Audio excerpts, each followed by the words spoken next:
Bom dia, boa tarde, boa noite. Vamos lá, mais um episódio do nosso querido podcast Coach Chat, falando sobre hoje treinamento, como sempre, mas nós vamos falar sobre o passado e o presente, né? Então, o que os caras faziam antigamente e o que a gente faz agora de metodologia. Então, nós estamos aqui com dois veião, né? Dois treinadores veião.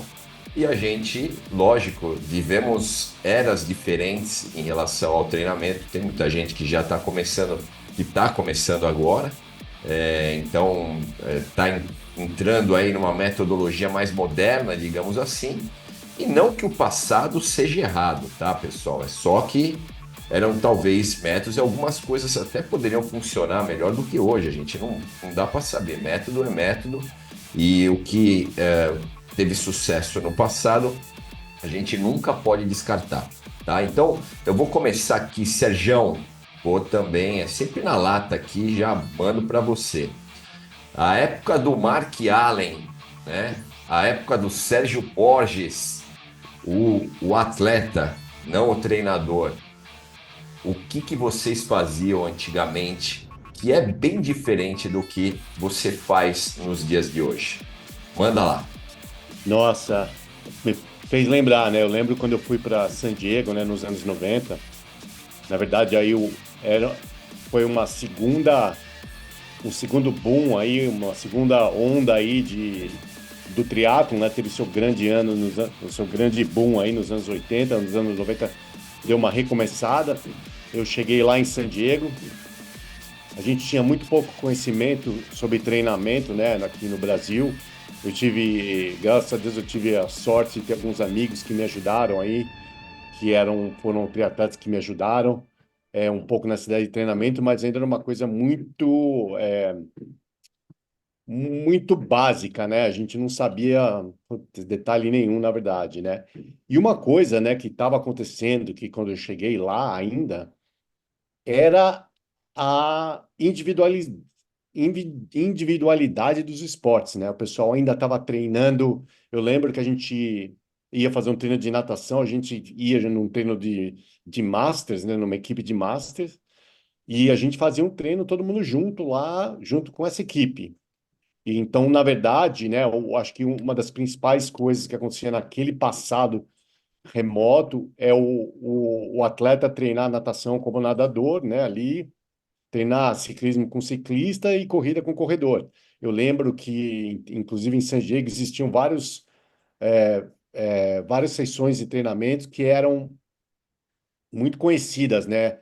Tinham o Wednesday Ride, que era um pedal que acontecia lá muito famoso, que era junto com ciclistas, e que tinham caras aí, profissionais de ciclismo que participavam, que a gente já pedalava junto com eles.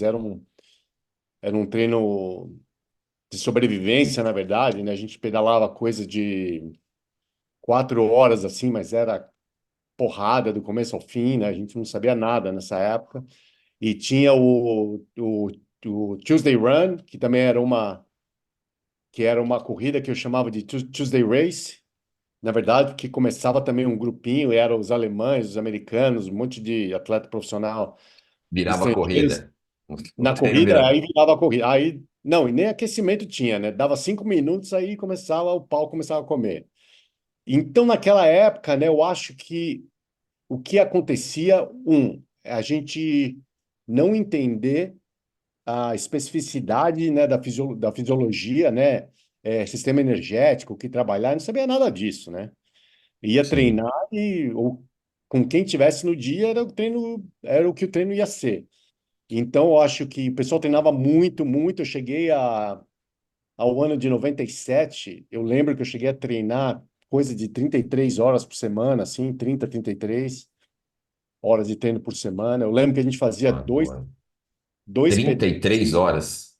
É, cara, naquela Cara, época a gente fazia 2 pedais longos por semana. A gente tá. fazia esse de quarta-feira, que na verdade esse pedal começava lá em Encinitas, que dava mais ou menos 1 hora de bicicleta da minha casa. Então eu já ia de casa pedalando, chegava lá, pedalava esse pedal com eles, que era aquela porradaria, e ainda tinha que voltar para casa. Acabava dando 5 horas e meia de treino. E no sábado tinha outro pedal também, que quando os alemães estavam na cidade, era o pedal que a gente se encontrava dentro de na frente de uma lanchonete chamava Potato Shack, que fazia waffles e coisas assim, e também era uma coisa assim de 180, 200 quilômetros, coisa assim no sábado. E domingo eu lembro que a gente ia na faculdade, a gente nadava 5.000 e saía, e logo depois da natação, né?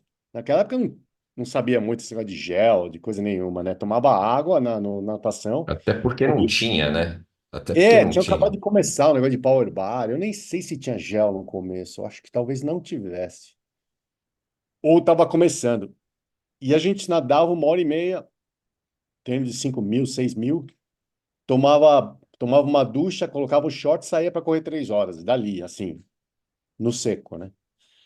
Então, era uma coisa, assim, a noção de... Eu lembro que atletas tipo Mark Allen, o Scott Inley, esse pessoal, eles faziam pedais de 250, às vezes davam loucura e faziam um pedal de 300 quilômetros. Eu lembro que eu acho que até o Alexandre Ribeiro, grande Alexandre Ribeiro, se estiver nos ouvindo agora, depois você confirma, mas parece que tinha uma galera do Rio aí, casca grossa, que também fazia pedal de 300 quilômetros. Acho que o Isso para Velhinho. fazer o Iron Man, né? Eu Pra sei fazer- que eu acho que naquela época ainda era do Ironman, porque no Alexandre Ribeiro, naquela época, eu acho que ele não estava fazendo Ultraman ainda. Corrigem-me vocês aí se eu estiver errado. Mas eu acho que tinha uma galera que já até fazia um pouco isso aqui, mas lá nos Estados Unidos o pessoal fazia muito volume, não tinha uma definição clara de intensidade e, bom, periodização, sei lá, não Imagina, né? sabia É o nada disso. que eu acho, né? A gente até é importante a gente falar, vocês acabaram sendo os cobaias, né? Da periodização, do treinamento do triatlo. Então, quem começou nessa história de treinar para o triatlo e tal, o ciclismo já é um esporte mais antigo, né? Então, você pega lá desde a época do Fausto Coppi, 1950, não tinha triatlon ainda. Então, eu acredito que vocês tenham, assim, são até hoje a referência, né, de tudo o que aconteceu nessa questão da metodologia de treinamento, e vocês acabaram sendo, né, realmente os cobaias, de hoje ter uma metodologia, talvez, que seja melhor aplicada, né, se tem alguma coisa que você fala, pô, isso aqui é o correto. Obviamente que vocês fizeram parte dessa história, né? Se a gente falar sobre periodização, por exemplo, não é algo tão antigo também, né? A periodização foi estudada aí por Matviev, Verkhoshansky, né? Um fazia uma periodização mais linear, o Verkhoshansky fez uma periodização mais blocada, mas era para esportes em geral, não tinha falar, não, isso foi É, feito o para o grande triatlo. Tudor Ex- Bompa também, né? ex- Tudor bom, mas não, esses caras todos que são, né, pré-históricos, entre aspas, foram os caras que iniciaram essa questão de organização, né, de treinamento. Mas isso, o triatlon veio bem depois, não, acho que veio mais ou menos na mesma época, né? Se eu não me engano, Sérgio, aí eu sei porque eu tô falando aqui, pessoal, que a minha especialidade é ciclismo, mas eu fiz também uma pós-graduação em triatlon, um curso único que teve aqui no Brasil. E aí era um curso que tornava o treinador nível 3. E a gente falou um pouquinho sobre a história. Se eu não me engano, o início do triatlo foi no início dos anos 70, né? Não sei se é isso, Sérgio, mas eu lembro que eles falaram entre 70 e 72, não se sabia ao certo, né, o ano do nascimento do triatlo. Então, bem ou mal, nós estamos falando de um esporte de 50 anos. O ciclismo é de 1864, se eu não me engano. Então, olha a diferença que a gente tem, né, de se falar de método de treinamento daquela época.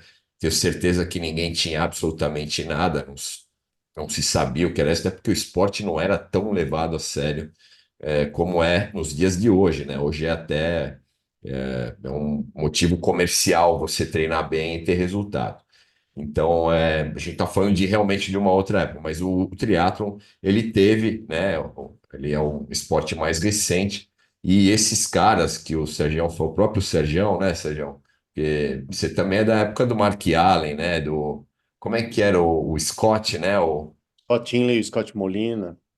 exatamente, essa galera toda que eu via em vídeo, em DVD, né? Que hoje a gente tem uma facilidade maior. Esse é um outro ponto, né, pessoal? Porque CD já hoje. era mais moderno, né? Porque no começo era aquele VHS, né? Ah, sim, sim, exatamente. É a E famosa fita, né? as De, fitas do Iron Man, né? exatamente. E, pô, eu assisti a isso, essa época, a gente falar hoje, por exemplo, imagina a velocidade que a gente tem hoje. Você pegar e digitar, eu quero, sei lá, consultar, ou fazer uma pesquisa sobre qualquer assunto relacionado a treinamento. Você digita lá, o que você quer, qual que é o assunto de interesse, e você consegue aí puxar diversos artigos relacionados ao tema. Naquela época, a gente ou lia livro, né? É, Ou ia para a biblioteca tentar achar alguma coisa. E é quando verdade. era publicado, você imagina, o estudo já tinha pelo menos 2 ou 3 anos. Isso quando ele era publicado com uma certa agilidade. Hoje em dia, se o cara publicar hoje, amanhã a gente já consegue ver o artigo do cara, né? É, Então, é, nessa época, eu lembro que quando eu cheguei nos Estados Unidos, né, eu estava querendo aprender mais sobre esportes de triatlo e não existia publicação específica da área do triatlo, né? Então, eu lembro que eu comprei todos os livros sobre endurance em termos de natação, ciclismo e corrida, né? E li esses livros, né, separadamente, né? E, inclusive, eu fiz parte, na verdade, do primeiro curso que a Federação Americana fez para a formação de técnicos nos Estados Unidos. Não existia, né? Não existia uma certificação ainda, né? Eu fiz parte lá do primeiro grupo já no ano de 97. Então, isso foi uma coisa, né? Então, foi a primeira vez que eu cheguei lá, que na verdade, teve alguém pensando no esporte de triatlo um pouco mais como um esporte único, né? Que isso também demorou um pouco para as pessoas aprenderem, né? Então, isso foi uma coisa bem interessante. Só um caso super rápido aqui que eu lembrei agora. Você estava falando do Mark Allen. Eu lembro quando eu cheguei em San Diego, né? Eu fui na cara e na coragem, essa história. Não conhecia ninguém lá, só fiquei sabendo que San Diego era a meca do triatlon. Peguei a mala e fui. Chegando lá, eu tive uma sorte de eu ir na faculdade, na UCST, né, na Universidade da Califórnia de San Diego. E eu fiquei olhando no website e vi que tinha um treino lá de triatlon, um master de natação. Eu lembro que eu cheguei lá, fui falar com o técnico e ele falou: Ah, tem um treino, vem aqui amanhã. O treino acho que era meio-dia ou era uma hora da tarde.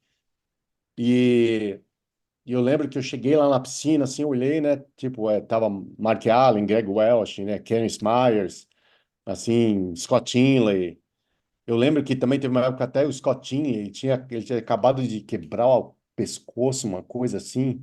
E ele nadava com aquele braço, aquele suporte no polar, pescoço, né? com aquele colar, com um snorkel. Eu falava, "Meu, esses caras são bem loucos mesmo, né?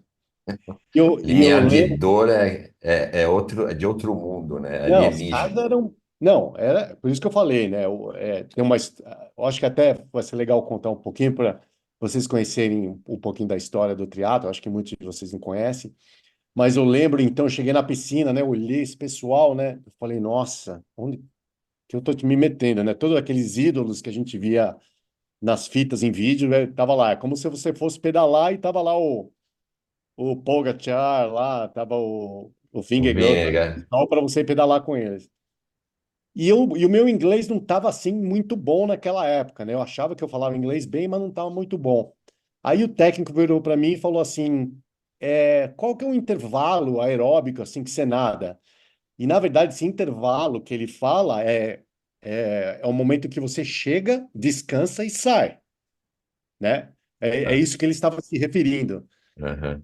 Tem Aí muito isso, né, na natação, né? Que você faz 100 metros, o cara te passa um tempo, E desse tempo tal, o tempo que você nada e o tempo que você recupera, né? Não tem um tempo Ele já te específico. dá um intervalo, que é o que se chama, né, conhecido na natação como intervalo, por exemplo, o intervalo de 1:10, o pessoal chega com 58 segundos, descansa 12 e sai para 1:10. É isso que ele Ah, significa.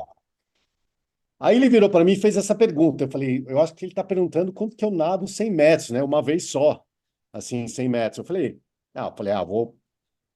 não vou me gabar aqui, né? Que eu vou me dar mal no treino. Eu falei, 100 metros eu nado assim em 1:10, né? Falei, pô, se eu nado para 1:02, 1:03, eu falo 1:10, eu fico seguro aqui que eu não vou morrer aqui hoje nesse treino, né?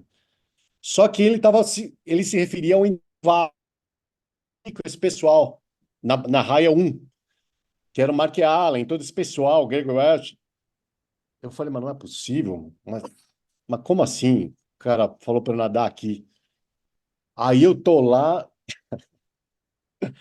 eu lembro que eram, sei lá, 4 de 100 para começar, uma coisa assim, na série principal. E eu lá nadando, morrendo, chegava assim, aí, se eu não me engano, acho que foi o Greg Welch ou o Mark Allen, que virou para mim e falou, acho melhor você dar uma descansada. Segura esse, dá uma descansada e volta no outro, né? Aí eu tava assim, né? Nadava um sim, um não, né? Um vexame, né?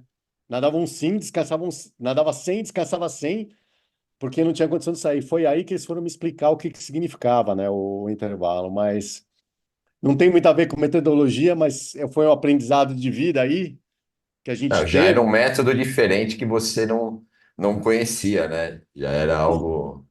Eu acho que foi meio uma falha de comunicação ali, né? Então, uma coisa que entendi. Agora, voltando um pouco em termos de treinamento, né? O que os caras faziam naquela época era uma coisa assim surreal, assim, tipo, o pessoal, porque lá, né, o triatlo era um esporte muito novo, né? Não tinha muito dinheiro assim no esporte, né? Então, esse pessoal que fazia provas lá, esses atletas, os caras faziam competindo em tudo quanto é prova de triatlo. Então eu lembro assim que às vezes tinha uma prova de triatlon de manhã em San Diego ou ali perto na Redondeza. O cara pegava, tipo, eu lembro até o grande Kenny Souza, grande amigo lá, o que o pessoal conhece, que era um grande do atleta, não conseguia nadar direito, mas era um ciclista fenomenal, um grande corredor. Ele fazia o triatlon. Eu lembro que a gente estava lá conversando, dele estava indo embora, eu falei, aonde você vai? Ele falou, não, eu tô indo para Arizona agora, porque vai ter um duatlon lá à tarde que eu vou competir. Não é no dia seguinte. O cara acabava a prova, montava no carro, dirigia 4, 5 horas, competia outro duatlon, voltava para competir domingo num outro lugar. Então, Cara, era assim uma coisa surreal, assim, né? Uma coisa que foi legal, né? Desculpa aí, pessoal, estou destoando um pouquinho do assunto, mas uma coisa que é legal é que naquela época, como a gente não tinha muito conhecimento, né? É uma coisa que é conhecida se falar em inglês, não sei como é que sei a tradução aí, Ronaldo, para português, né? Que fala ignorance is a bliss, né? Eu acho que quer dizer, né? Ignorância é é uma vantagem, né? é uma Porque, benção. na Ignorância é verdade, uma benção. porque Esse como a cara. gente não tinha muito conhecimento, então a gente não sabia o que era limite, né? Uhum. Então, eu lembro assim que várias vezes eu falava com um amigo meu, eu falava, pô, o que a gente vai fazer nesse fim de semana? Eu falava, eu tenho uma ideia. Vamos pedalando pro deserto. Aí no dia seguinte a gente acorda, corre, nada e depois volta pedalando. Era 170 quilômetros para ir chegar lá no deserto, que muita montanha. Chegava lá, no dia seguinte nadava 5.000, corria 3 horas lá e depois voltava pedalando. Mas naquela época a gente não sabia nada sobre treinamento, né? A gente não sabia limites, a gente não sabia, então a gente pegava a malinha e ia, né? Então eu acho que é legal um pouco aí para vocês que estão ouvindo, né? Eu acho que, logicamente, aí não estou motivando ninguém a fazer coisa muito louca, né? Mas eu acho que às vezes a gente, por ouvir coisas de outras pessoas em relação a treinamento, a gente acaba se limitando um pouquinho aí em relação ao que a gente é capaz de fazer. Eu acho também, Sérgio, pô, eu, eu fiz esse curso recentemente e a gente agora já tinha muita dificuldade de ter artigos relacionados ao triatlon, não é um negócio fácil, né? Nós estamos falando de três modalidades aí. Pô, tem treinador que ainda prefere usar, né, trabalhar as três, né? Ao invés de você focar como sendo um esporte só. E aí, quando o cara vai fazer estudo, ele não leva em consideração isso. Aí você tem problema também com a amostra, né? Então, cara, a gente tinha uma dificuldade grande. E eu acredito que até hoje seja assim, né? Se você Com pegar, certeza. pô, a gente, o método mais famoso, né? Eu até mandei para o Sergião essa semana, o Christian Blumenfeld, ele quebrou o recorde do maior VO2 já registrado da história, né? Com 103 mililitros por quilo por minuto. É uma enormidade isso. Ele, norueguês, e os três que vêm abaixo dele também são noruegueses. Isso você tem que falar para o pessoal qual que é a média de VO2 das pessoas, né? Para ter uma ideia. Sim, exato, A exatamente. média Bom, a aí média, é a média, vamos, 40 e depende, lógico. pouquinho. Exato, entre 45 e 55, os caras que são, assim, caras que se exercitam todos os dias e tal, Exato. lógico, os caras melhores estão, pegar um nível World Tour do ciclismo, tá entre 80 e 85, o cara que é bom, né? Um sprinter é um pouco mais baixo, né? Enfim, aí você tem aí as escalas. Mas imagina, esse cara ele registrou, né, tudo isso e a gente fica muito curioso, apesar da gente saber grande parte, né, Sérgio, Uhum, mas eles criaram um método deles que não necessariamente foi através da ciência, mas foi através de testes, né? Então, ó, vamos testar isso aqui com esse cara para ver se dá certo. Pumba, testou, foi bem, beleza, vamos fazer. Ou vamos testar esse outro aqui, ou esse incremento aqui no treinamento com essa metodologia que a gente está aplicando. Aí, pumba, foi lá, testou, deu certo. E isso pode acontecer com um cara, dá certo, e com outro não, como acontece muito comigo. Eu mudei o método de uma atleta minha e ela deu uma puta resposta positiva. Eu falei, porra, legal, hein? De repente eu vou testar isso com outros atletas. E alguns atletas deu super positivo também, mas outros foi negativo, né? Então a gente tem, lógico, como treinador, tem que ter aí uns 5, 6 métodos na manga para poder mudar, né, o caminho se for preciso, mas tem muita coisa que realmente não tem estudo e é feito na base do teste, como o Sérgio fez muitas vezes. Esse negócio de todo mundo, vamos fazer 200 quilômetros, pô, 250 quilômetros. Hoje, para um atleta amador, e aí eu falo também para o ciclismo, isso é um negócio impensável. Sabe? Tipo, não, isso não existe mais. Se o cara vai fazer uma prova de 150 quilômetros, ele não precisa fazer 200 quilômetros, né, a mais do que ele vai competir. E é teoria, né? Porque muitas vezes a gente sabe que aquele cara fica com aquele negócio na cabeça. Eu cansei de ver atleta querendo fazer treino de 200 quilômetros, porque vai sentir mais seguro psicologicamente para fazer os 180 lá no Ironman. Tô errado, Sérgio? sim, sim. A parte psicológica ainda é um problema, né? Que eu falo até negativo aqui para muito atleta, né? Porque eu já tive atleta que me falava, não, mas eu tenho que fazer um pedal de 180 quilômetros para me sentir que eu vou conseguir fazer na prova, né? E uma coisa que é muito importante que para vocês que estão ouvindo, né? Por que que a gente é importante para te dar essa receita aí, né? Em termos de essa mistura de volume e intensidade dessa forma, é porque a gente sabe que o treinamento não é só a parte física, né? A gente tem que fazer o quê? A gente tem que gerenciar o estresse total que o atleta tem, né?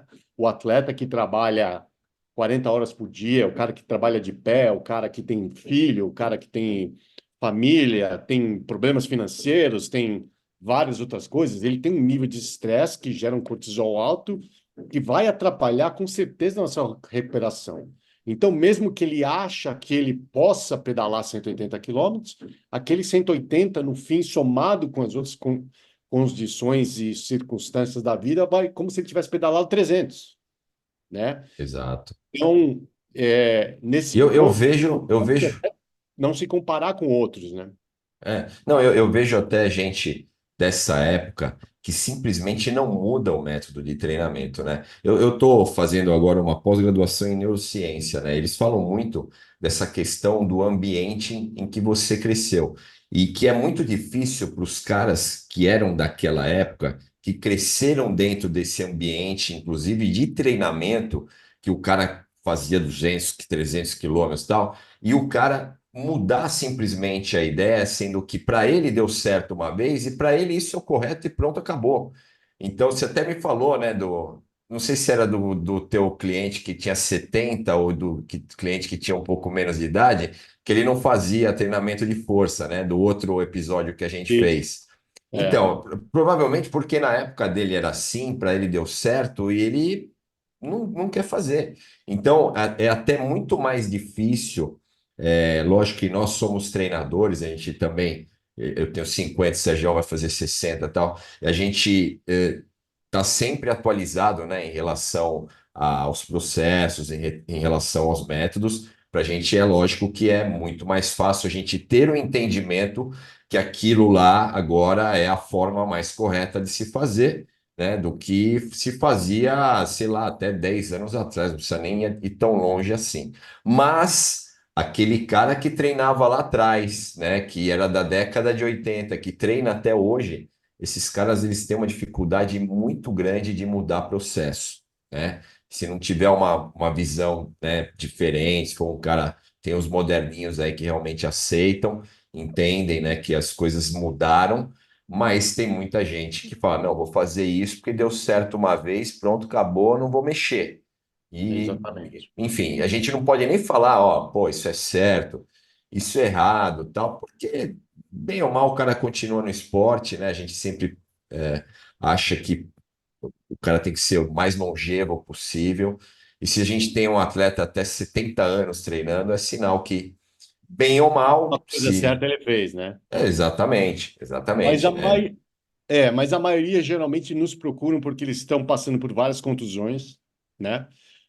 E eles estão muito cansados em treino e eles estão com uma performance muito baixa, né? Sim. Então, é, no E às fim, né? vezes pode ser até por conta da idade, né? A gente não É, dá para saber. esse daí, negócio da idade, a gente vai precisar fazer um podcast exclusivo, porque eu acho que é importante, né, a gente entender que a gente só pode pôr a culpa na idade depois do que a gente fez tudo que a gente deveria fazer compensatório pelo que a gente perde ficando mais velho. Não sei se Verdade. fui claro nisso, né? Mas eu acho que eu vejo muita gente reclamar, inclusive, né, ou pais da minha mulher, coisas assim, e falar, ah, mas antes eu andava mais rápido, hoje na praça eu ando com 75 anos. E eu gosto de fazer uma controvérsia um pouco, né? De falar, mas você já fez alguma coisa para remediar isso? E geralmente a resposta é não, né? Então, para vocês que estão ouvindo, né? A gente tem que sempre pensar no seguinte: a gente está fazendo o que realmente a gente precisa para melhorar, né? Eu acho que isso tem a ver com a metodologia também, que está falando em termos de treinamento, né? Em que existe uma metodologia básica de treinamento que o pessoal usa. Eu acho que, infelizmente, aqui no Brasil ainda existe muito esse problema de atletas que acabam fazendo exatamente o mesmo treino que os outros 30 amigos que estão treinando junto naquela consultoria, assessoria, né? E não existe muita individualização, principalmente para os atletas que vão ficando mais velhos, né? Eu acho que os que são mais fortes sobrevivem, outros acabam desistindo, outros frustram, né? E eu acho que é importante a gente entender e falar, peraí, o que que eu, como atleta, preciso fazer para melhorar, né? A gente passa não sei quantas horas, né, o Ronaldo, aqui por semana tentando explicar a intensidade correta de treino de atleta, né? Isso aí é uma batalha que a gente, eu vou falar, não é uma batalha, né? Uma maldição, né? Uma É um maldição, karma que a gente vai ter o resto da é vida, um é karma. certeza. Tipo, o atleta não consegue entender. Eu tenho uma ligação com um atleta meu agora nos Estados Unidos, justamente por causa disso. O cara não consegue fazer o que eu falo para ele, o cara não faz. E é engraçado, né? Porque não é uma pessoa, né, que não entende, né? Uma pessoa estudada, uma pessoa que você conversa com ele, ele parece entender, e a pessoa não faz. Mas Então, todo treinador tem um desse, viu, Sérgio? tem Ou uns desses. uns. Não, eu tenho alguns, eu tenho alguns. Então, aí como dica, né, eu acho que se você quer melhorar no seu treinamento, a primeira coisa que você tem que fazer é seguir a sua própria intensidade. E se você quer treinar com amigos, infelizmente você tem que escolher amigos que estão num nível Próximos do seu nível. próximo do seu. Esse negócio de falar, não, só vai melhorar se for treinar com alguém melhor, não é bem assim, né? Se você for me colocar para treinar com o Christian Blumenfeld, não vai adiantar nada, né, o meu treinamento, né? Então, eu acho que é importante a gente entender aí e saber um pouco mais. Metodologia de treino, putz, hoje eu tô, pessoal, tenho que pedir desculpa porque hoje eu tô ruim de seguir a pauta aqui do nosso podcast, porque Vai tranquilo, vai eu tô tranquilo. lembrando, eu acho que é uma coisa legal, né? Muitas, tá na moda, né? Agora os quem que acompanha triatlo sabe que os noruegueses aí estão dominando aí o treinamento e todo mundo está perguntando, inclusive, né, naquela listinha, Ronaldo, que você me mandou dos maiores VO2 registrados, pelo menos ali naquela listinha que você me mandou, todos são noruegueses, né? Não, os quatro que tem na lista são noruegueses. O Oscar É. Svensson, que foi um ciclista, que na verdade não. Eu acho que assim, ele não conseguia aproveitar muito, né, a economia de movimento. Eu até contei a história dele, que com 23 anos ele acabou encerrando a carreira, se eu não me engano, foi com essa idade. Mas não teve muito sucesso, apesar. Nós estamos falando de um Christian Blumenfeld, que o cara foi campeão olímpico, já fez um monte de coisa, mas o Oscar Svensson, que hoje, na história, tem a segunda maior marca de VO2, ele teve pouquíssimo sucesso na carreira, ele só teve como resultado principal, ele foi campeão mundial de contrarrelógio na categoria júnior. Uhum. Depois disso, ele teve até dificuldade de arrumar equipe para poder correr, né? A gente não sabe o que que é, porque a gente Não estava sabe o falando que se aqui, passou, né? né? Se foi O que se, uma real. às vezes é um problema psicológico, às vezes a pessoa ela não consegue se exigir a ponto, né, de aproveitar toda essa capacidade. Existem vários motivos que podem fazer o cara brilhar ou não, né? Mas a verdade é que os quatro ali, o resto acho que os dois eram esquiadores, né? Esqui slalom. E é de cross E country, né? Também. exatamente, exatamente. Mas, Mas conta aí o segredo então, o do segredo é norueguês. engraçado, né? Eu vi um documentário sobre isso, né? Já fazem, acho que uns 2 anos, talvez. Não, mais já, uns 3, 4 anos. Porque o que acontece é o seguinte, talvez aqui no Brasil a gente não acompanha, né? Olimpíadas de Inverno, então a gente não sabe muito, né?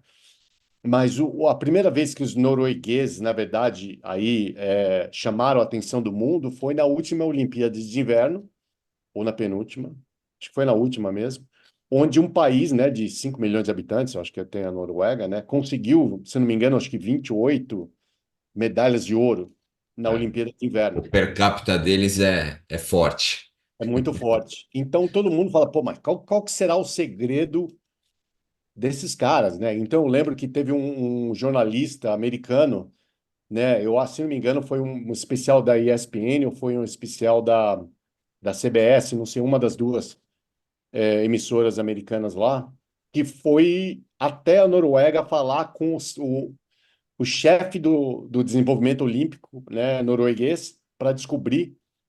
E o que foi, isso é muito legal essa história, porque inclusive eu tentei falar muito isso já no começo na Federação Americana de Triatlon, né, porque o americano ele acho que aqui no Brasil também acontece isso, mas nos Estados Unidos, infelizmente, acontece muito, que o segredo deles está no juvenil, no programa juvenil. Então, como que o norueguês vê os juvenis aí no seu treinamento, né? Até os 13 anos de idade, isso é uma coisa muito legal. É para todo mundo aí, presta atenção no que eu estou falando. Você que é técnico de natação, eu sei que isso é difícil também em outros esportes aqui no Brasil. Na Noruega, até os 13 anos de idade, nenhum atleta, né, ou criança, ou adolescente, né, nessa época, tem competição com placar. Com Não é, placar. com placar. Não é desenvolvida a competitividade antes dos 13 anos de idade. Então, Ah, eles sim. fazem isso. O que que eles fazem lá? Eles querem uma inclusão, eles querem uma diversidade de Classificação. esporte, diversificação. Eles querem que as crianças participem do maior número de esportes possíveis. Eles oferecem programas de esporte para os adolescentes e crianças, para todos os noruegueses, que é um programa pago, mas se você não tiver dinheiro, o governo paga para você colocar suas crianças lá. E somente a partir dos 13 anos que alguns técnicos olham algumas habilidades, né, colocam as crianças em vários esportes diferentes e que falam, bom, você eu acho que você poderia ser bom nesse esporte, nesse, naquele, e começa uma especialização e uma e inserir o sentido de competitividade somente após os 13 anos. Então, qual que é o objetivo deles nesse momento? Um, é não colocar muita pressão numa criança muito cedo. Segundo, não entrar num treinamento muito estrito, né, estrito e competitivo numa idade muito cedo, né? Eu sei que nos Estados Unidos, né, há o programa de natação com 5, 6 anos de idade, as crianças já estão lá nadando 5 vezes por semana, competindo, medalhinha, isso, Sim. tal, tal. Já, quer dizer, desde o começo já existe uma pressão física e mental na criança. Principalmente a mental, né? Que a criança não está preparada, né?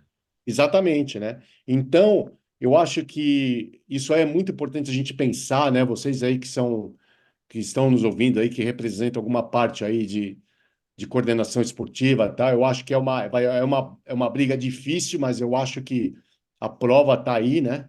Nos atletas que a gente vê hoje e vindo lá da Noruega, que é a gente dar uma repensada, né, de como a gente faz a introdução do esporte competitivo na criança e no adolescente. Tem até, acho que uma matéria na Go Outside americana falando sobre esse assunto e justamente sobre isso, né? E hoje em dia, pessoal, a gente tem, pô, aqui no Brasil, a gente sabe que o maior esporte é futebol, e eu até posso levar aqui como exemplo o meu filho que eu fui levar numa escolinha para participar de um campeonato, ele com 7 anos de idade, e os pais ficam na torcida parecendo que eles têm já estão em clube grande, sabe? Final do Então, campeonato, final da Copa do é Mundo, né? isso, exatamente. Então, tem uma pressão já na criança desde cedo, 7, 8 anos. Outro dia também fui participar de um campeonato de karatê e eu não entendi o que ia ser mais ou menos, mas eu falei, eu acho que é um festival, né? Então ele vai fazer uma demonstração, tal. Não. O o professor deu o troféu para o primeiro, o troféu para o segundo, o troféu para o terceiro. Aí você viu o quê? A criança que perdia a luta, ela já saía chorando, né? Então, o quanto isso é traumatizante, né? E eu, na hora, eu fui conversar, né, com a professora, na verdade, para entender, né, o porquê daquilo. E eu sendo treinador e já tendo já experiência nessa questão, e pô, eu aprendi, não, isso já desde a faculdade e na pós, as pós que eu já fiz, todas elas falavam a mesma coisa também. O ideal é você não colocar pressão. E aí, quando eu fui falar, né, a pessoa, ela às vezes ela não entende muito. E quem tem que entender isso também, pessoal, são os pais de atletas, né? Vocês é que tem que entender, não tem que ter pressão. A gente tem o filme aí da Serena Williams, né, que vamos falar assim, que é um exemplo, né? O pai segurou a competição até, sei lá, os 15, 17 anos. Justamente para não ter essa pressão, e você viu o que a Serena brilhou aí, né, no tênis, né, mundial, foi uma das melhores, a irmã também foi talvez a melhor, né, de todos os tempos, e então a gente tem bons exemplos relacionados a isso, né. Mas, o Sergião, eu queria falar um pouquinho, né, aí um pouquinho do ciclismo, em relação a essa parte da metodologia. óbvio que as coisas mudaram muito, né? Como eu falei para vocês, é um esporte já muito antigo, né? Veio dos anos de 1800, né? 1864 teve o primeiro registro, né, sobre o esporte e ciclismo, sobre a competição. E as competições também eram muito diferentes, né? E é uma coisa também do entendimento. No caso do ciclismo, houve uma mudança muito grande, principalmente no processo, na metodologia, porque também houve uma mudança muito grande nas competições. Você imagina que o Tour de France, as primeiras competições de Tour de France, elas eram feitas direto. Então você tinha lá 3.000 quilômetros que o cara percorria. É lógico que ele fazia em vários dias, mas ele não tinha não era dividido em etapas, né? Então você tinha cara que fazia 500 quilômetros num dia, pra você ter uma ideia naquela época. Então, quando você tem uma competição desse jeito, você treina de uma forma. Se você vai fazer um Race Across America, é diferente o treino de um cara que vai fazer o Tour de France.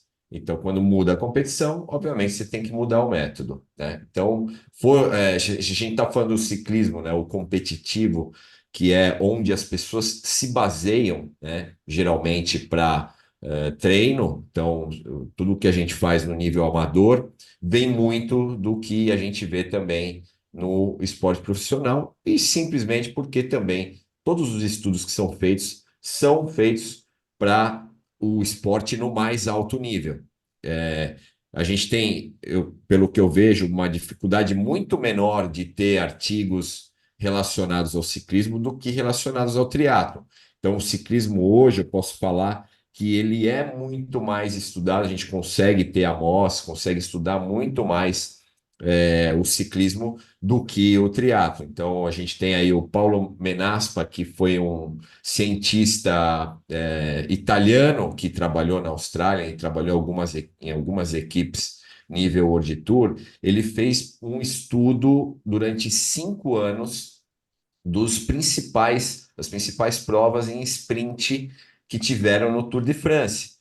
E aí olha só, o estudo dele é tão interessante porque ele fala, olha, os caras que mais ganham, né, num sprint, né, quando termina num sprint, eles estão nos últimos 1.000 metros entre os 9 primeiros, nos últimos 500 metros entre os 6 primeiros, nos últimos 300, 200 metros entre os 3 primeiros, e aí o cara consegue finalizar. Lógico que tem outras 1.000 variáveis, né, tem que ter um bom trem de lançamento, tem que ter, enfim, uma série de coisas, né, que envolvem um sprint, é muito mais complexo do que a gente fala aqui dentro de um artigo científico, mas ele estudou. Então, bem ou mal, você tem ali uma base, imagina, de um negócio que é super complexo, mas ele estudou e escreveu mais ou menos uma receita, né?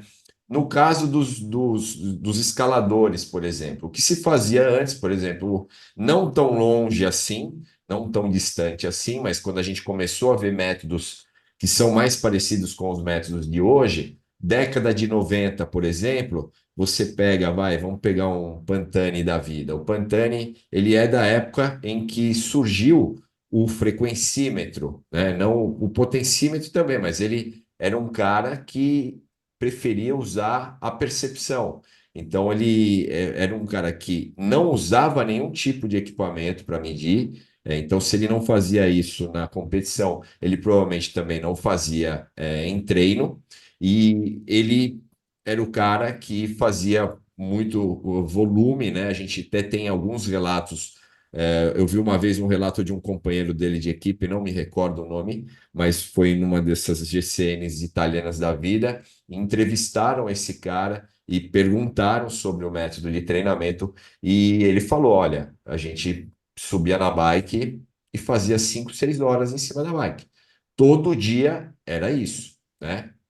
Então não tinha nenhum plano para intensidade, para controle de intensidade e tal, né? Eu conversando, por exemplo, com o Red, que é um ciclista italiano que foi nono lugar na Milão San Remo, isso em 2009, que é até recente, eu perguntei para ele, pô, como que era o seu treino, como fazia o seu treinador e tal. Ele falou, ó, meu treino era o seguinte, eu não tinha planilha. Nós estamos falando de 2009, hein? Não é tão longe assim. Eu não tinha planilha. Pô, mas então como é que você tinha, como é que você fazia, né? Que eles chamavam de tabela e tal. Eu falei, não, eu ligava para o meu treinador todo dia, eu falava para ele como é que eu estava me sentindo e ele me falava o que eu tinha que fazer, né? E aí sim tinha algum trabalho mais estruturado, algum treino intervalado e tal. Então, agora você pegou, tem o Training Peaks, tem uma série de coisas, de ferramentas, Garmin Connect, que você pode fazer aí a prescrição do treinamento, pode fazer a gravação do treinamento. Então, para você ter uma ideia, hoje, desde o ano 2000, né? Hoje, eu falei do Training Peaks, o Sergião também conhece outras ferramentas, porque ele não gosta do Training Peaks, né, Sergião? Mas tem outras ferramentas também. Mas ele é do ano 2000, então ele é relativamente recente, né? Então a gente fazer registro do treinamento era algo que lá atrás não se era algo impensável também. E eu lembro, uma das pós que eu fiz, o coordenador era o Antônio Carlos Gomes, que foi um dos primeiros treinadores brasileiros que foi lá fora, né, fazer doutorado, né? Depois ele fez pós-doutorado, ele fez direto com o Matil Mativeev, que é o papa da fisiologia no Brasil. Ele contava vários casos, meu, super legal. Até quem puder seguir o Antônio Carlos Gomes, é um cara que tem muita história. Ele treinava o Popov na época, o nadador, né?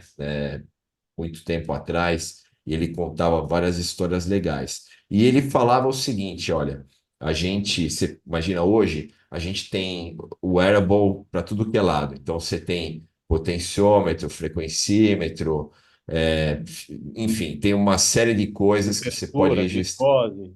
Exatamente. Aí você pode ir lá registrar, hoje mede sono do O cara e HRV, tal. que acho que uma das melhores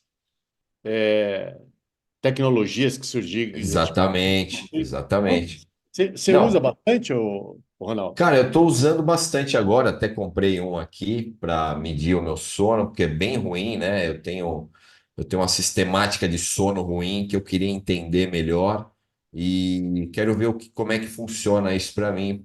Mas eu tenho muito aluno que usa, né? Oura Ring, tem o próprio Garmin, o Whoop, tem uma série de equipamentos aí que fazem Existem essa aplicativos medição. gratuitos também, pessoal, aí para poder. A Exatamente. gente podia Mas, fazer ó. até um podcast sobre isso, né? Vamos fazer sim, vamos fazer sim. Mas ó, a gente está falando lá atrás, anos 90, não tinha nada disso, tá, pessoal? O primeiro registro de treinamento foi feito no ano 2000, para vocês terem uma ideia.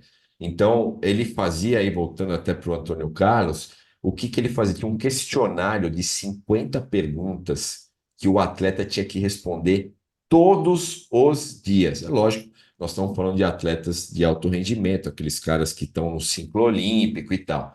Então, imagina a chatice que era isso, você responder 50 perguntas sobre como é que você está se sentindo, né? O que que você fez hoje, o que que você comeu e não sei o que, tal. Então, era um controle super rígido, porque justamente não tinha ferramentas que controlavam esse nível de informação, e hoje a gente tem. Então, as metodologias de treinamento também foram. eh, pautadas na mudança também, na evolução dos equipamentos também de medição, né? Então, não dava, por exemplo, não tinha um tempo atrás a metodologia do potenciômetro, né? A gente, pô, teve equipamento, eu, por exemplo, eu fiz o curso começo de 2011 e no Brasil, quando eu cheguei, não tinha ninguém que usava o equipamento. Não tinha ninguém que comprava. Imagina, o meu potenciômetro era um de fio, era um power tap de fio que juntava na roda de trás, que pesava uns 600 quilos, e a gente treinava com aquilo, mas não dava para competir com aquilo. E aí, lógico, os equipamentos foram evoluindo, tal, e a gente começou a fazer o registro, né, de uma forma bem diferente. E eu fiquei praticamente 3 anos com esse equipamento aqui, só eu usando, e eu não conseguia aplicar isso para o meu aluno. E era um método de treinamento, tá? Era um método que foi criado com base na informação que o potenciômetro te dava. E aí, a partir de 2014, o pessoal começou a ver que era legal e começaram a comprar, porque naquela época era melhor você comprar um par de rodas bonito para deixar bonita a tua bicicleta do que você comprar um equipamento pesado que não fazia nem menor sentido, não tinha nem treinador que trabalhava com isso aqui. E aí ele ia ficar com aquele equipamento, era mais um número, né, no gadget dele ali, e, e mais nada, né? Então, assim, essas evoluções, né, de estrutura, de processo, de treinamento, teve muito a ver essa evolução toda, né, os métodos que foram criados, até os estudos hoje, se você pegar qualquer estudo, é com base em potência, né? Não se faz mais estudo levando em consideração a frequência. Então, vamos estudar se o treinamento de força, né, como eu falei lá no episódio anterior, vamos estudar se o treinamento de força ele teve um efeito positivo. O que a gente vai fazer? Vamos fazer um teste de 10 minutos no cara, e aí antes ele fez o treinamento, não fez o treinamento de força, depois de não sei quantas semanas ele fez o treinamento de força. Vamos repetir esse teste de 10 minutos e vamos ver em watts se ele conseguiu produzir uma potência mais alta, né? Então a referência também acabou mudando, né? Que a gente não tinha anteriormente, né? Não tinha como referenciar isso. Então eu posso falar que hoje o método atual, ele é muito mais baseado em informação do que era antigamente. Antigamente era realmente na percepção e não tinha muita estrutura, né, de treinamento, a não ser o cara que vai sprintar, tal. Tanto é que antigamente a gente tinha isso, acho que no triatlo também o Sérgio pode falar. Antigamente não tinha essa do cara ser sprinter, do cara ser do contrarrelógio, né? O cara meio que fazia tudo bem. Ed Merckx ganhou prova no contrarrelógio, ganhou prova no sprint, ganhou prova na escalada. Era um cara mais pesado também. Era um cara que tinha 74 quilos contra hoje os caras que estão sempre na casa dos 60. Então, imagina, isso tudo porque justamente os processos mudaram, as metodologias mudaram bastante, e hoje a gente tem um processo bem mais moderno e bem mais individualizado, né, Sérgio? Eu acho, eu estava até pensando aqui, né, o que eu vejo, assim, o que eu passei como atleta, né, na diferença em relação à metodologia de treinamento dos anos 90, né, e agora foi que existia muito pouco entendimento do sistema energético, né, muito pouco entendimento das intensidades e o que elas trazem como benefício não para a evolução do condicionamento físico, né? Eu lembro que não existia muito assim uma divisão, né, entre um treino a nível de lactato, VO2, né? Eu lembro que eu fui aprender sobre treinamento de resistência muscular de força, por exemplo, né, que a gente falou, específico, né, de volantão, né, de cadência baixa. Eu fui aprender isso, sei lá, depois de 10 anos, eu acho que eu já estava treinando triatlon, né? Quer dizer, a gente acabava fazendo esse tipo de treino meio que sem saber, né? Eu lembro que nessa época de força, né, um outro caos rápido aqui, eu lembro que eu estava treinando para um Ironman e eu estava treinando junto com dois suíços, uma atleta profissional suíça e um atleta profissional suíço. Eu lembro que a gente foi fazer um pedal desses, né, lá em San Diego, assim, montanhoso, de 7 horas, né, essas coisas que a gente fazia antigamente. E eu lembro que esse cara, sem brincadeira, não tô mentindo aqui para você. Depois ele foi campeão, ele ganhou o Ironman da Suíça algumas vezes, era um atleta conhecido. A gente pedalou uma meia hora no pedal, aí ele deu meia hora, ele colocou no volantão, na marcha pesada e não mudou mais a marcha até o final do pedal. Foram 7 horas de subida, descida, plano, e o cara, e eu Isso é olhava autoflagelo, né? É um autoflagelo isso. e eu olhava naquela cadência baixa, o cara fazendo aquela força, né? E eu olhando, eu falei, ó, que esse cara louco, né? O que que ele tá fazendo? Como ele é estúpido, né? Aí eu lembro que logo depois ele fez o pedal mais rápido da prova no Ironman da Suíça, né? Mas mesmo assim eu não entendi o que aquilo que era, né? Não existia muito essa informação. Era um pouco meio que a gente A base fazia do teste, porque né, que a gente está falando. eu fazia porque Acho que alguém nem falava, ele sabia, vamos falar? Talvez ele, talvez nem não. ele. É. Então eu lembro que a gente acabava trabalhando sistemas energéticos por sorte, né? Eu lembro que não existia muito essa. Eu lembro que a primeira vez que eu fui introduzido assim a treino de VO2 foi quando eu fui numa palestra, tem uma fisiologista, Veronique Bilat, não sei se você conhece, francesa, que ela treinou vários corredores de elite, e foi a primeira vez que eu fui introduzido a, a treinos específicos de VO2, que ela não dava treino de lactato para os atletas dela de 5, 10 quilômetros. O treino dela era baseado no desenvolvimento de VO2. E os atletas dela acabavam, tinha vários estudos, podem olhar o nome dela aí, Veronique Bilar. Ela tem vários estudos a respeito disso. E foi a primeira vez que, quando eu assisti, foi a melhor palestra, assim, como técnico que eu tive. E foi meio que um movimento, assim, um momento Abriu a cabeça. que abriu a cabeça, né? De olhando aquele negócio, eu falei, nossa, e eu comecei a implementar isso no meu treinamento e no treinamento dos meus atletas, e eu comecei a ver um resultado, assim, absurdo, né?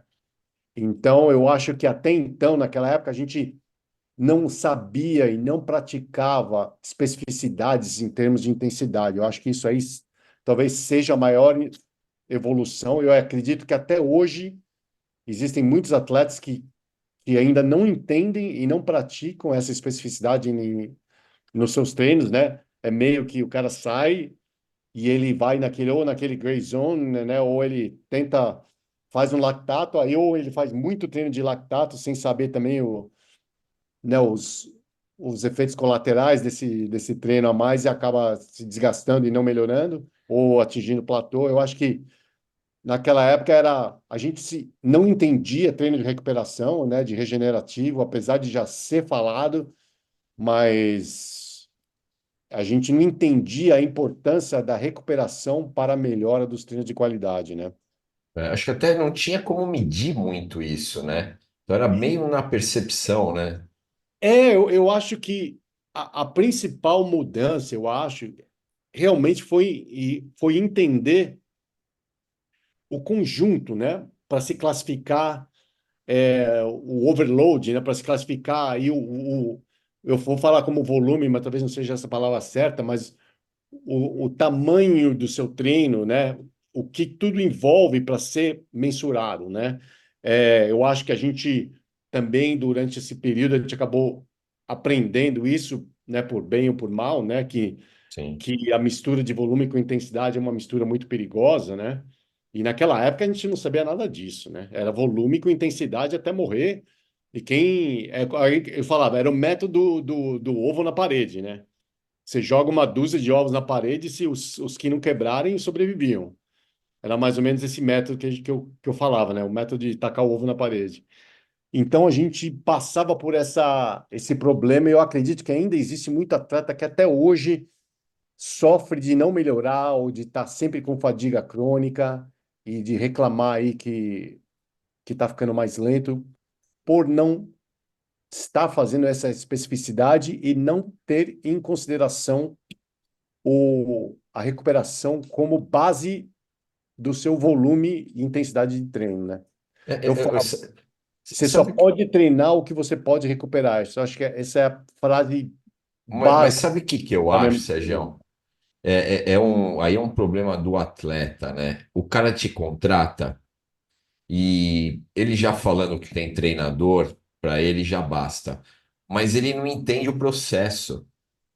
Então, eu falo aí, você, atleta que está ouvindo, entenda o que você está fazendo. Porque se você não entender, é que nem você está na escola, e eu tinha um problema de déficit de atenção, engraçado, meu filho também tem o mesmo problema. Eu estava ali, mas eu não estava ali. O professor falava, passava uma hora e eu, se chegasse no final da aula, e o cara me perguntasse o que foi falado na aula, eu não ia saber. Então, tem muito atleta que não é que tem problema de déficit de atenção, mas ele não se preocupa com o processo, ele não se preocupa com o que tem que fazer, ele não se preocupa com a intensidade que tem que ser realizada. Às vezes ele olha o tempo, olha aí, sei lá, quantos quilômetros tem que fazer, mas ele não se preocupa o porquê que ele tem que fazer aquilo e como ele tem que fazer aquilo. Então é importante todo atleta ter um entendimento do treinamento. Porque você tendo o entendimento do treinamento, você vai com certeza se dar melhor em relação a qualquer um dos métodos, tá? E óbvio, você tem que acreditar no método. Se Eu acho você que, desconfiar 1%, não vai dar certo. eu acho que o atleta tem que ser inquisitivo, né? Eu acho que você tem que perguntar tudo aquilo que você não entende ou acha que é estranho, né? Eu lembro uma coisa que eu sempre falei para os meus atletas, eu falei, se algum dia eu passar algum treino e você me perguntar para que você está fazendo o treino e eu não conseguir te dar uma explicação fisiológica dentro do planejamento, por que está fazendo isso, você tem que me demitir, né? Eu acho que a gente encontra, infelizmente, ainda algum caso desse, né, que você vê o pessoal correndo e às vezes eu já até fiz esse teste, assim, eu já vi grupos de treino correndo, o pessoal correndo, eu falava, mas e aí, o que que vocês estão fazendo? Ah, não sei, a gente está fazendo um tiro de 2 quilômetros. Eu falei, Pois mas é, para quê? Você pergunta, para quê? Para a gente ficar rápido, mas ficar rápido como? Quando que é a tua competição? Para quê? Entendeu? Eu acho que ainda existe muito isso, né? A gente vê erros aí a gente fala até de metodologia, né? De atleta fazendo, a gente comentou isso até sobre no outro podcast, né? De atletas fazendo treinos com uma especificidade que não é o motivo, né? Eu vejo, eu agora treinando atleta, eu tenho um atleta que eu tô treinando que é um interessante, ele tem 60 anos, mas sempre foi um super atleta, e ele agora, aos 60 anos, ele é um piloto da United, e agora aos 60 anos ele está fazendo um MBA dele lá em Stanford. Então convidaram o time universitário, convidou ele para competir pela faculdade, né? Então achei uma coisa muito legal, né? E ele também, assim, imagina se aos 60 anos você vai competir pela faculdade, né? caramba, Então ele que era um atleta bacana. que fazia basicamente provas de longa distância, né? Então a gente está mudando um pouquinho aí o foco aí para provas de curta distância. E, e é nesse momento, né, que no começo ele começou a meio se auto-treinar, né? Não durou um mês e pouco. Aí, eu peguei uma planilha sua antiga lá que eu vi, comecei a fazer e tal. Aí eu. E era uma planilha, acho que era de 70,3. Não sei, nem sei o que que era a planilha que ele pegou, que eu tinha lá no meu website, que ele pegou e começou a fazer. Aí eu falei para ele, mas. Né, eu falei para ele, mas Scott, mas quando que é a prova? Em junho. Eu falei, mas você percebeu que esses treinos que você está fazendo agora, né, de treino de específico de prova, de lactato, em janeiro, a tua prova é em junho, né? Não, você acha que é o mais adequado, né? Você vai ficar pronto para uma prova dessa em fevereiro, em março, mas sua prova ainda é em junho, e depois você vai sustentar como, né?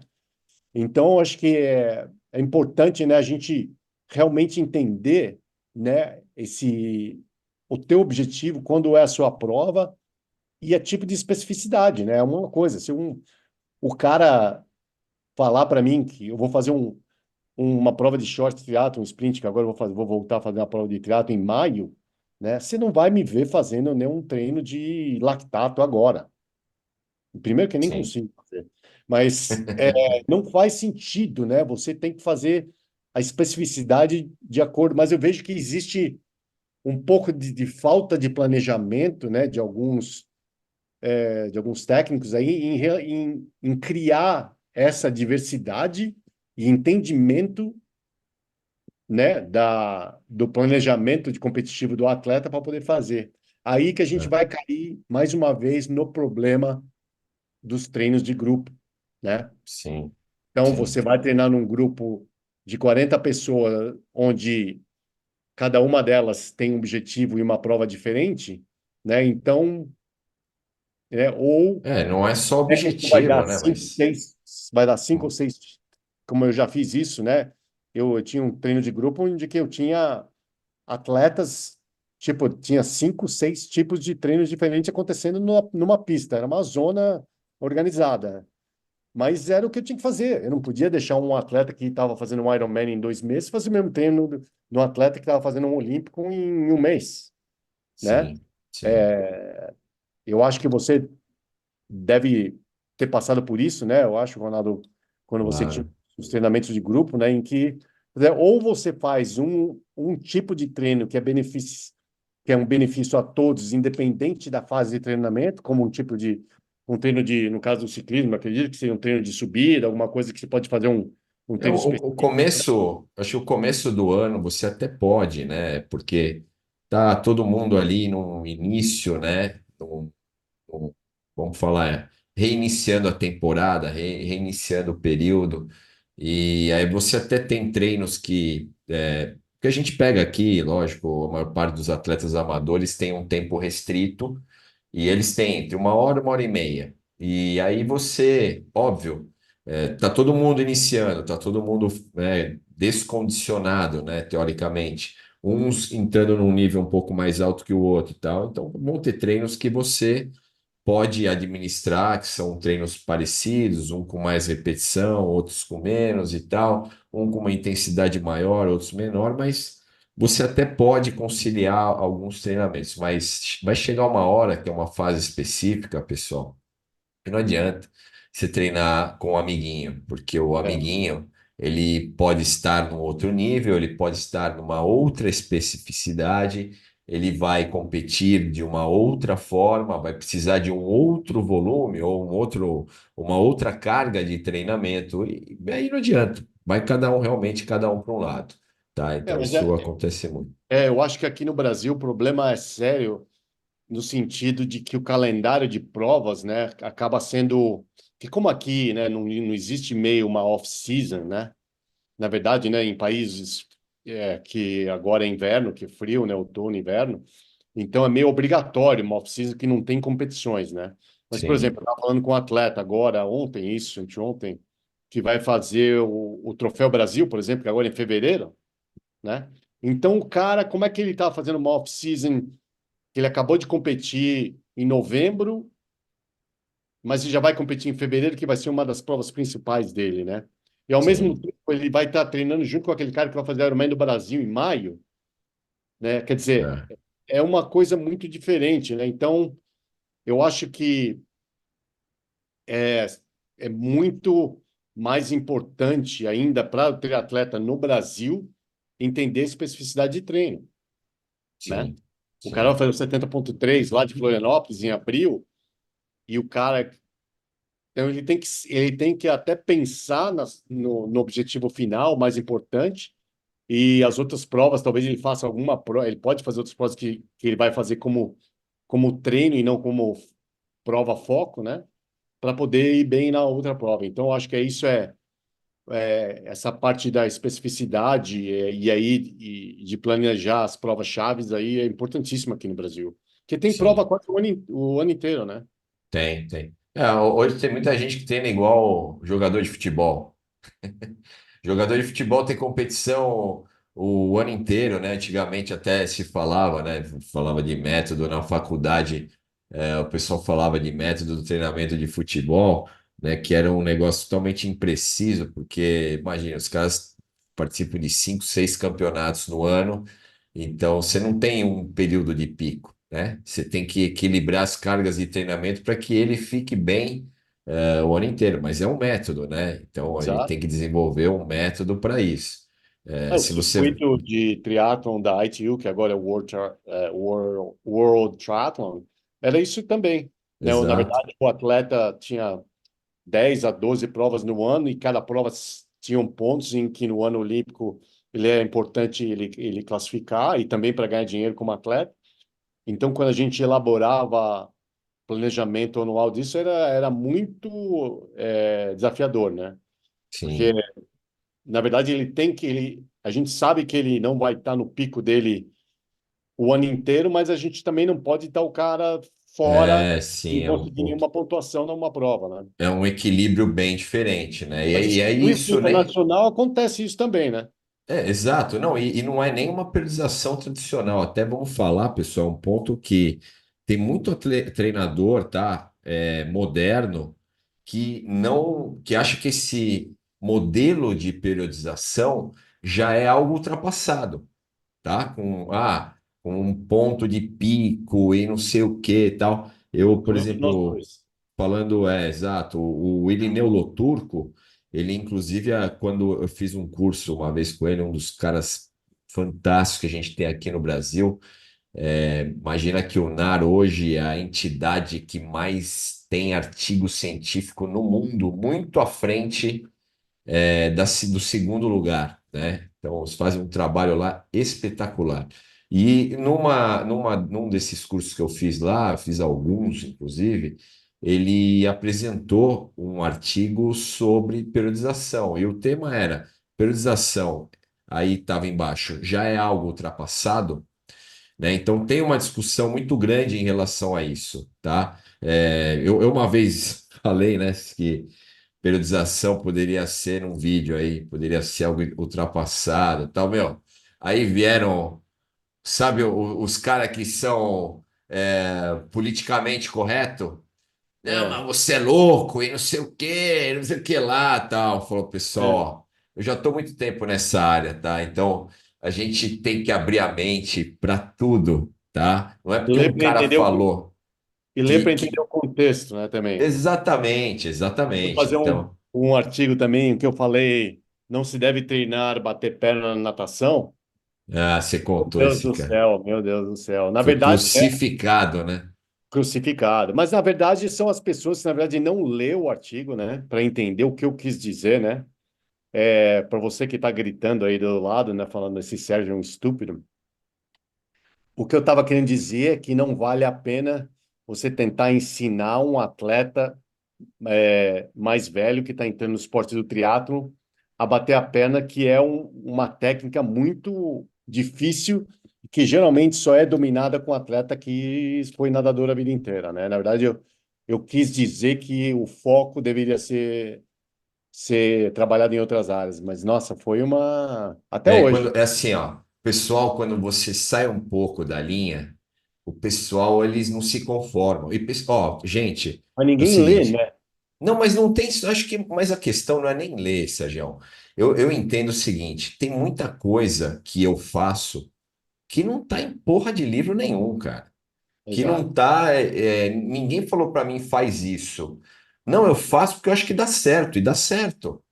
Então, a gente tem que, o treinador, ele tem que ter, para você que é treinador, está ouvindo, né, esse podcast, vocês têm que ter a mente aberta para aceitar coisas que são fora do trivial, Contra o fora que do que você está no pensa. livro, fora. Se a gente fosse acatar o que o Matveev colocou dentro do livro dele, ele era um papa. Se a gente fosse acatar até hoje, a gente já está trabalhando com aquela periodizaçãozinha linear, né? Aquela coisa, né? E aí o Verkhoshansky veio e deu na cabeça do Matveev, falou, cara, tem nada disso de linear, é blocado. E aí hoje até o que o Verkhoshansky faz, meu, já não tem mais nada a ver com o que a gente faz hoje. Então, ó, treinamento muda toda hora. E você tem, por que não? Carta branca, autoridade de fazer algo que é fora do trivial, que está fora do livro, se você achar que é o correto. Se você pegar o atleta e fazer ele entender e confiar no teu método, tá valendo. Se deu certo. Eu peguei uma atleta minha que foi muito mal na Ultimate um ano, e eu cheguei, vamos conversar. Falei, ó, seguinte, vamos mudar tudo. Eu vou fazer assim, assim, assim. Totalmente diferente do que ela fez no ano anterior. Você topa? Ela falou, eu topo, vamos lá, eu acredito em você. No ano seguinte ela ganhou a mesma competição. Tá? Então, é isso. E aí eu falo só do treinador, mas o atleta também tem que ter a mente aberta para receber.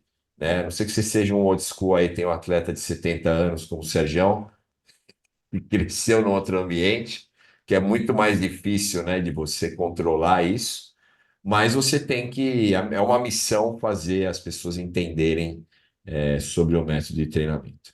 Mas Sérgio, isso não significa que você começa a treinar com um técnico, depois de 3 meses, acha que está errado, vai ficar mudando e mudando, mudando também. exato, não, não. Pelo contrário, né? Eu tive atletas aqui que foram render, eu até fiz um vídeo para falar sobre isso. Eu tive atletas que foram render a partir do segundo, terceiro ano treinando É, comigo. eu lembro que a gente fez um planejamento de treinamento olímpico. Eu lembro que o nosso objetivo, quando a gente estava falando lá, era mínimo de 5 anos. É, é Mínimo isso de aí. 5 anos. Porque é um esporte que, na verdade, o tempo dá diferença. Dá muita, É, né, opa. entendeu? Não é Os um, dois, né? O não é, ciclismo também dá é, muita não é diferença. um, não é um esporte que tem uma. Então, isso falando de ciclismo, não é um esporte que ele é tão técnico em que uma pessoa, de repente, o cara pega um jogador de tênis, o cara consegue pegar a técnica de bater bola, de correr, daí treina um pouco a parte física, fisiológica, e o cara começa a arrebentar. Na verdade, o tempo para um esporte de endurance, infelizmente, o tempo, desenvolvimento cardiovascular e mesmo de resistência muscular, tudo isso demora tempo, né? É importante as pessoas entenderem aí do triatlon também. Às vezes eu vejo uma frustração. Eu lembro que eu trabalhando com um atleta olímpico e que eu lembro um atleta que ele não conseguia nadar no nível de conseguir sair no primeiro grupo, né, da água. E eu falei para ele, olha, porque ele não era, né, que fosse um nadador ruim, né? Também não começou do zero. Mas eu falei para ele, eu falei, ó, se você tiver afim de se dedicar e de você deixar de lado algumas coisas para fazer o que você precisa fazer, em 1 ano e meio você vai estar conseguindo fazer no nível. E ele, na verdade, topou e ele, na verdade, acabou representando os Estados Unidos numa Olimpíada, né? Aliás, Legal. os diretores de performance falaram que ele não ia nunca conseguir chegar. E ele até foi desligado É do, mesmo. do grupo que era ali patrocinado, né, pelo Centro Olímpico.